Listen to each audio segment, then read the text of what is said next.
Doctor గారు, దంపతుల మధ్య గొడవలు ఎక్కువ వస్తుంటాయి కదా, ఆ గొడవలకి ముఖ్య కారణం మగవాళ్లలో సెక్స్ లో పాల్గొనే సామర్థ్యం లేకపోవడం, స్త్రీ విషయమైతే వాళ్ళకి సెక్స్ లో ఆసక్తి లేకపోవడం, పెళ్లికి ముందే వాళ్ళు ఎలాంటి వాళ్ళో తెలుసుకోగలిగితే పెళ్లి చేసుకోవడం ఉండదు కదా, అలాంటి వ్యక్తులని గుర్తించడం ఎలాగా అని అడుగుతున్నారు. చాలా కష్టం.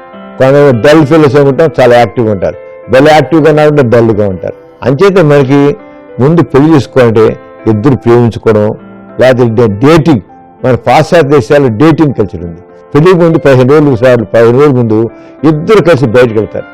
బయట దాంట్లో డేటింగ్లో సెక్స్ పాల్గొనొచ్చు, పాల్గొనకపోవచ్చు, వేరే విషయం. ముందు మనుషుల మనస్తత్వాలు బాగా తెలుస్తాయి. తెలిసి ఇద్దరుగా ఎలా ఉన్నారు ఏంటో ముందు మనసులు కలవడం లేదు.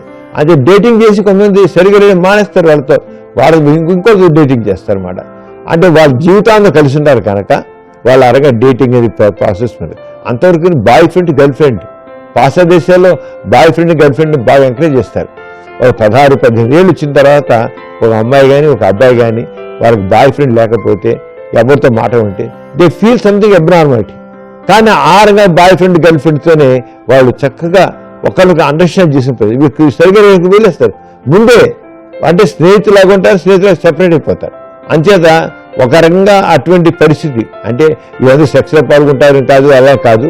ముందు అండర్స్టాండింగ్ కావాలి. అంతే మనిషి ముఖాలు చూసి మనం చెప్పలేము, అది జరిగేది కాదు. కాబట్టి ముందు నుంచి జాగ్రత్తగా వాళ్ళిద్దరి మధ్య ఎవరికైనా స్నేహబంధం ఉన్నట్లయితే స్నేహబంధంలో కూడా కొంచెంగా బయటపడుతుంది. ఆ రకంగా సెలెక్ట్ చేసుకోవచ్చు.